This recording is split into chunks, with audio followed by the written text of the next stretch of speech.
Dr. Elena Vasquez pressed her palm against the rough bark of an ancient redwood, feeling the slow pulse of life within. Around her, the convergent zone hummed with an energy that made her skin tingle, a place where Earth's natural world had somehow fused with alien ecosystems brought by the Kythera refugees 50 years ago. Most humans avoided this wilderness, calling it dangerous, unpredictable, untamable. Elena called it home. Another survey team turned back yesterday, Marcus Chen said, emerging from behind a cluster of bioluminescent fungi that hadn't existed on Earth a generation ago. The former military engineer carried his equipment with practiced ease, but his eyes held the wariness of someone who'd seen too much conflict. Said the Thornwolves were acting aggressive again. Elena nodded, unsurprised. The Thornwolves, magnificent creatures resembling a cross between Earth's wolves and something altogether more alien, with crystalline spines that could channel bioelectric energy, had been the apex predators of this merged ecosystem for decades. No human had ever successfully approached them, let alone studied them up close. They were considered the untamable embodiment of this wild place. Fear makes them see aggression where there might be curiosity, Elena said, watching a family of shimmerbirds, tiny creatures whose feathers reflected light in impossible spectrums, dance through the canopy above. We've been here 6 months, Marcus. Have you felt threatened once? Marcus considered this. When they'd first arrived at the zone's edge, he'd expected to use his military training daily. Instead, he'd found himself learning to move quietly, to observe rather than advance, to wait rather than act. No, he admitted, but we're different. We're not here to take anything. Exactly. Elena's voice carried the conviction of someone who'd spent her career studying animal behavior, first on Earth and now in this strange new world. Every other expedition came here to claim, catalogue, or control. We came to understand. A low harmonic call echoed through the forest, deep, resonant, and unmistakably alien. The Thornwolves. Elena felt her heart rate spike with excitement rather than fear. She'd been tracking their territorial markers for weeks, learning their patterns, their rhythms. Today, for the first time, they were calling during daylight hours. They know we're here, she whispered, pulling out her field recorder. They've known all along. They're finally ready to acknowledge us. Marcus stepped closer, his hand instinctively moving toward the stunner on his belt before stopping himself. Elena was right. They were different. They carried no weapons meant for killing, no tools for capture, just observation equipment, basic supplies, and something most humans had forgotten how to offer: the untamable: respect. The call came again, closer now, and Elena felt tears prick her eyes. After decades of failed first contacts, after countless reports of aggressive encounters, something was changing. The Thornwolves weren't calling in warning or challenge. The harmonic pattern was complex, layered, almost like communication. Marcus breathed, recognizing it too. They're trying to communicate. Eleanor began walking toward the sound, her movements slow and deliberate. Behind her, Marcus followed, both of them understanding that they stood on the threshold of something unprecedented. In the distance, shadows moved between the trees, shapes too large to be anything but Thornwolves, and too calm to be hunting. For the first time in 50 years of human-Kythera coexistence, the Untamable were choosing to make contact. The question that had haunted xenobiologists and diplomats alike was about to be answered. How was it possible for humanity to earn the trust of creatures that had never bowed to any force? The answer, Elena suspected, lay not in humanity's strength, but in finally learning to show vulnerability. 3 Thornwolves emerged from the undergrowth like living shadows given form. Each stood nearly 4 feet at the shoulder, their dark fur seeming to absorb light, while the crystalline ridges along their spines cast prismatic rainbows across the forest floor. Their eyes, large, intelligent, and an impossible shade of deep violet, fixed on Elena and Marcus with an intensity that spoke of ancient wisdom. Elena's breath caught. Every instinct screamed at her to freeze, to submit, to flee. These were apex predators, beings that had never shown anything but hostility to humans. Instead, she did something that went against every survival protocol ever written. She sat down. "Elena," Marcus whispered urgently, his engineer's mind calculating escape routes and defensive positions. "Trust me," she replied softly, crossing her legs and placing her hands palm up on her knees. It was a posture of complete vulnerability, the opposite of every threatening stance a human might take. "Look at their body language, Marcus. Really look." The largest thornwolf, clearly the pack leader, tilted its head. Its ears weren't flattened against its skull in aggression, but forward in curiosity. Its tail held low but relaxed, not the rigid alertness of a predator preparing to strike. Most tellingly, the bioelectric charge that should have been crackling along its crystalline spines was dim, almost dormant. "They're curious about us," Marcus realized, slowly lowering himself to sit beside Elena. His military training warred with this new understanding, but he trusted Elena's expertise with animal behavior. The pack leader took a cautious step forward, then another. Its massive head lowered, and Elena could hear a soft rumbling, not quite a growl, not quite a purr. When it was close enough that she could see her reflection in its violet eyes, it did something extraordinary. It lowered its head further and touched its nose gently to the ground between them. "It's showing submission," Elena whispered in wonder. "Not to us, with us. It's saying we're equals in this space." The gesture was an invitation, and Elena understood instinctively what her response should be. She leaned forward slowly and placed her own palm flat against the earth in the same spot. The moment her skin touched the soil, the thornwolf's spines began to glow with a soft, warm light. "Elena!" Marcus started to reach for her, but stopped when he saw the wonder on her face.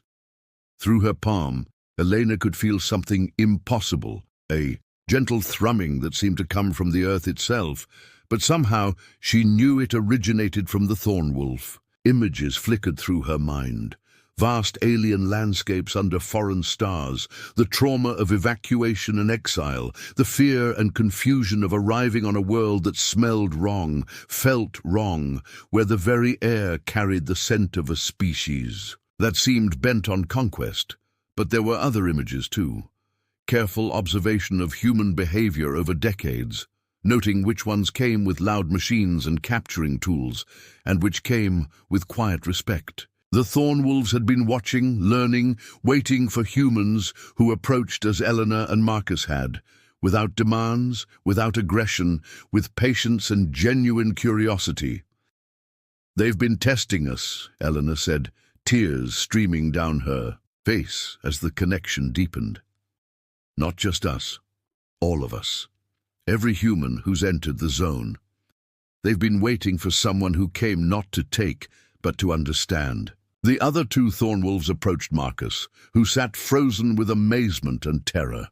Following Elena's lead, he placed his hands on the ground. The moment he made contact with the earth, his mind filled with images of the pack's daily life, raising their young in hidden dens, teaching them to avoid the dangerous humans who came with weapons, developing sophisticated strategies for survival in a world that wasn't quite their own. But underneath it all was a deeper truth. These magnificent beings didn't want to be enemies. They wanted what all intelligent creatures wanted: safety for their families, respect for their territory, and the chance to exist without fear. "How is this possible?" Marcus asked, his voice thick with emotion as the connection began to fade. The pack leader lifted its head and looked directly into Elena's eyes. In that gaze, she saw the answer.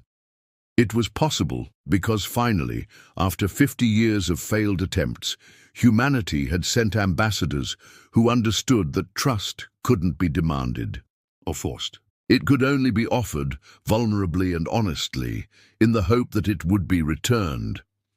The days following first contact transformed Elena and Marcus in ways they hadn't expected. The Thornwolves, who they learned were called the Zethkari, in their own complex language of harmonics and bioelectric pulses, began appearing regularly near their research camp. But the relationship was delicate, built on mutual respect rather than dominance. "They're not pets," Elena reminded Marcus for the 100th time as he watched 3 young Zethkari pups play near the edge of their camp. "They're not tamed. They're choosing to trust us, and that choice can be withdrawn at any moment." Marcus nodded, but couldn't help smiling as one of the pups, its crystalline spines still soft and flexible with youth, bounded after a shimmer bird with clumsy enthusiasm. The adult Zethkari watched their young with the same protective alertness he'd seen in human parents at playgrounds. That fragile peace was shattered when the emergency beacon on Elena's communication device began flashing red. A rescue signal, coming from deep within the zone. "Survey Team 7, Elena read from the display, her face pale. They were supposed to stay in the outer perimeter. What were they thinking, going this deep? The answer came through crackling static on the emergency. "Channel. Trapped. Ravine of echoes. Something big out here. Need immediate extraction." Marcus was already gathering his gear. "I know where that is. 4 hours on foot, maybe 3 if we push it." He paused, looking at the Zethkari adults who had gone rigid at the sound of human distress calls. "But Eleanor, if we leave now, if we abandon them to go help other humans, we lose everything we've built," Elena finished. The Zethkari had been watching human behavior for decades. If Elena and Marcus ran off to save their own species at the first sign of trouble, it would confirm every suspicion about human loyalty, being limited to their own kind. But there were people in danger. The Ravine of Echoes was treacherous terrain, home to creatures even more dangerous than the Zethkari. Without help, the survey team would likely die. Elena made a decision that would have seemed impossible weeks ago. She walked to the pack leader, whom she'd begun thinking of as Kyrus, based on the harmonic pattern of his name. Kneeling before the massive creature, she placed her hands on the ground and opened her mind to the connection they'd developed. The images she shared were desperate, urgent, humans in danger, the need to help, the terrible choice between abandoning the Zethkari or abandoning her own people. She shared her anguish, her fear that leaving would destroy the trust they'd built. Kyrus's response was immediate and unexpected. He rose to his full height and let out a complex harmonic call that echoed through the forest. Within minutes, 6 more adult Zethkari emerged from the shadows, more than Eleanor had ever seen together. Through their connection, Kyrus shared images of the ravine, the dangerous crystalline raptors that hunted there, and something else. Zethkari moving through the treacherous terrain with ease, using paths humans would never find. "He's offering to help," Elena whispered in amazement. "They all are." Marcus stared at the assembled pack. "But why? Those are humans in trouble, the same species that's been trying to control and catalogue them for 50 years. Kyrus approached Marcus and brushed against his mind with a gentle communication. The answer was beautifully simple. Because Elena and Marcus cared about those humans, the Zethkari cared too. Trust, once given, extended to everything the trusted ones valued. The journey to the ravine was unlike anything in human exploration records. The Zethkari moved through the zone's dangers like water flowing around rocks, their bioelectric abilities providing early warning of territorial crystalline raptors, and their knowledge of the terrain making the impossible crossing almost routine. When they reached the survey team, 4 researchers trapped on a narrow ledge with 2 injured members, the humans' reaction was predictable terror. Here were the untamable thorn wolves, the apex predators every human had been warned about, approaching their moment of greatest vulnerability. "Elena!" Dr. Sarah Kim, the team leader, called out in panic. "Get back! Those things, Elena said firmly, are here to save your lives." Or what followed was a rescue operation that rewrote the textbooks on human-Zethkari interaction. The creatures Elena had been told were untamable worked with precision and intelligence to extract the injured humans, their bioelectric abilities, providing light in the dark ravine, while their strength and agility made short work of the treacherous terrain. As they carried the survey team to safety, Elena realized they had achieved something unprecedented. The Untamable had chosen not just to trust humanity, but to protect it. The question was no longer how it was possible, it was how they could ensure it would continue. The rescue of Survey Team 7 sent shockwaves through the human settlements surrounding the convergence zone. For the first time in 50 years, Thornwolves, the supposedly untamable Zethkari, had actively cooperated with humans to save lives. The implications were staggering. "You've changed everything," Administrator Chenwei said, pacing Elena's temporary lab at Settlement Base Alpha. As the senior colonial administrator, she'd spent decades managing the delicate balance between human expansion and the zone's perceived dangers. "The Colonial Council is demanding a full report. They want to know how you tamed the Thornwolves." "We didn't tame them," Elena replied firmly, analyzing tissue samples that Keras had willingly provided. "That's the entire point.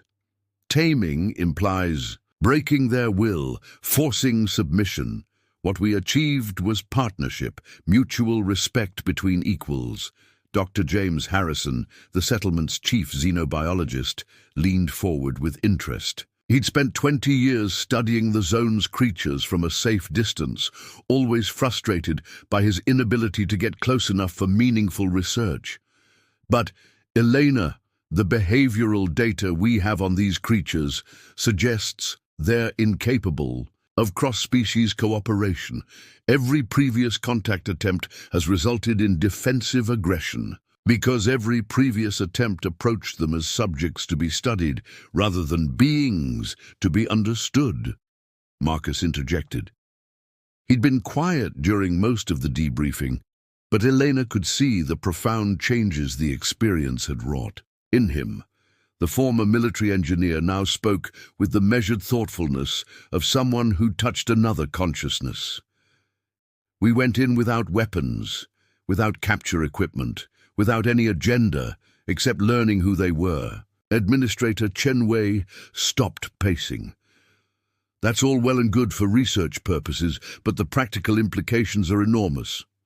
If we can establish formal diplomatic relations with the zone's apex predators, we could finally expand human settlement beyond the current boundaries. The agricultural potential alone." "No." Elena's voice cut through the administrator's excitement like a blade. "That's exactly the thinking that kept us locked in conflict for 50 years. The moment we start seeing this partnership as a tool for human expansion, we lose everything we've built." The room fell silent.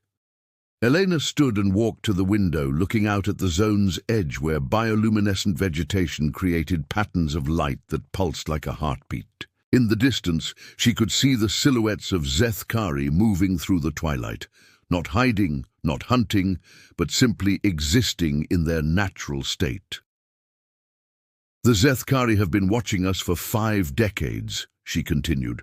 "They've seen every expedition, every attempt at contact, every human who entered their territory. They know the difference between people who come seeking partnership and people who come seeking advantage." Dr. Harrison pulled up holographic displays of his research. "But surely there must be some scientific explanation. Pheromone communication, electromagnetic sensitivity. How do they distinguish between human intentions? Elena smiled sadly. The same way you distinguish between someone who wants to be your friend and someone who wants to use you.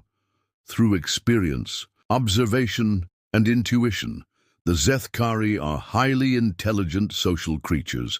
They understand motivation and intention better than we give them credit for. Through the lab's speakers, a familiar harmonic call echoed from the zone. Elena recognized Kiras's voice pattern immediately. A greeting call, one she'd learned to associate with safety and welcome. "They're calling to us," Marcus said. Wonder, still evident in his voice after weeks of regular contact. "They want us to come back." Administrator Chen Wei looked between them. This could revolutionize human-alien relations throughout the colonies. If we could replicate your methods with other species, other worlds... "You're still not understanding," Elena said gently. "This isn't a method or technique that can be replicated. It's a fundamental shift in how we approach other intelligent life. The Zethkari didn't trust us because we followed some protocol. They trusted us because we genuinely saw them as equals, as beings worthy of respect rather than creatures to be managed." She turned back to the group, her eyes bright with conviction. "The question everyone keeps asking is how it's possible for humanity to earn the trust of the untamable. The answer is simple. By recognizing that they were never untamable in the first place, they were simply waiting for us to prove we were worthy of their trust." The harmonic call came again, more insistent now. Elena felt the familiar pull of connection, the knowledge that her true place was not in this sterile lab discussing the implications of trust, but in the zone itself, continuing to build the bridge between two species that had found something rare and precious: mutual understanding. "The Zethkari have something to show us," she said, already reaching for her field gear. "Something they've never shown to humans before." As Elena and Marcus prepared to return to the zone, they carried with them the weight of transformation, not just their own, but humanity's potential to reimagine its relationship with the untamable wild. Deep in the heart of the convergence zone, where Earth's ancient forests intertwined with alien growths that defied botanical classification, Elena and Marcus stood witness to something unprecedented in the annals of human-alien contact. Kiras had led them to a hidden grove where dozens of Zethkari had gathered, not just the local pack, but representatives from territories across the entire zone. "This is their sacred space," Elena whispered, feeling the profound reverence emanating from the assembled creatures. The grove pulsed with bioelectric energy, creating patterns of light that seemed to tell stories in a language older than words. "They're sharing their most precious secret with us."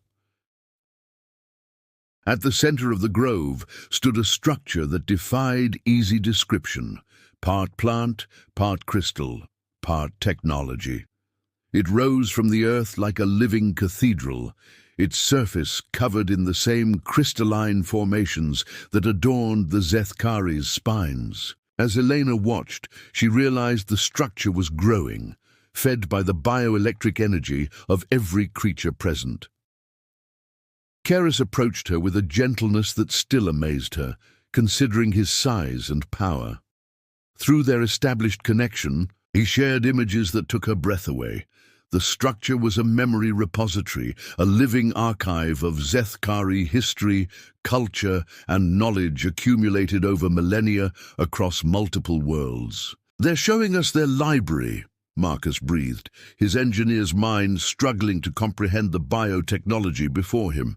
"Elena, this is beyond anything we've theorized about alien information storage. It's alive, it's growing, and it's dying," Elena finished, tears streaming down her face as Kiras shared the bitter truth. The memory structure required regular bioelectric contributions from large numbers of Zethkari to maintain itself, but decades of conflict with humans, territory, loss, and the stress of adaptation to an alien world had reduced their population dramatically. Without enough contributors, entire sections of their cultural memory were already fading. The assembled Zethkari turned their attention to Elena and Marcus, and the weight of their collective gaze was overwhelming. Through Keras, they shared a request that shattered every assumption about the relationship between tame and wild, human and alien. They wanted Elena and Marcus to help preserve their memories. "How is that possible?" Marcus asked, though he suspected he already knew the answer. "We're not bioelectric. We don't have the ability to interface with their technology." Keras's response came through both harmonic sound and direct mental connection. The Zethkari had been observing human technology for decades, noting its integration with digital storage, quantum processing, and neural interfaces. What they proposed was unprecedented, a fusion of human technological preservation methods. With Zethkari biotechnology, they want to create a hybrid archive, Elena realized, something that can be maintained by both species, ensuring their memories survive even if their population continues to decline. The implications were staggering. This wasn't just about trust between species, it was about the ultimate act of faith. The Zethkari were offering to share the entirety of their cultural identity with humanity, trusting that humans would become guardians of their most sacred knowledge. Over the following hours, Elena and Marcus worked with the assembled Zethkari to establish the first truly collaborative technological project between their species. Elena's expertise in xenobiology merged with Marcus's engineering skills, guided by the sophisticated understanding of the Zethkari's natural technicians. The process required both species to be vulnerable in ways they'd never experienced. Elena had to open her mind completely to the bioelectric network, allowing Zethkari consciousness to flow through her thoughts while she translated their concepts into human technological frameworks. Marcus integrated his neural interface directly with alien biotechnology, trusting creatures that had been deemed untamable to rewrite his brain's electrical patterns. As the hybrid archive took shape, something beautiful emerged. The rigid digital structure of human data storage began to pulse with organic life, while the flowing bioelectric memories of the Zethkari gained the precision and permanence of technological preservation. Neither species had sacrificed their nature. Instead, they had created something entirely new through cooperation. "This is how it's possible," Elena said softly, as the first successful data transfer completed, Zethkari memories flowing seamlessly into human storage systems while maintaining their living, growing nature. Trust isn't earned through dominance or taming. It's earned through mutual vulnerability, through willingness to change and grow together. Keras touched his massive head to Elena's shoulder in a gesture that transcended species boundaries. Through their connection, she felt his profound gratitude, but also something deeper, recognition. The Zethkari had always known that true partnership required both sides to transform. They had simply been waiting for humanity to learn the same lesson. As dawn broke over the convergence zone, illuminating the hybrid archive that now pulsed with the combined life force of two species, Elena understood that they had achieved something unprecedented in the history of colonial expansion. They had found a way for the civilized and the wild to not merely coexist, but to thrive together, each making the other stronger. The untamable had never needed to be tamed. They had simply needed to be met with equal courage, equal vulnerability, and equal respect. In learning to trust the untamable, humanity had discovered something profound about itself, that its greatest strength lay not in conquering the wild, but in joining it.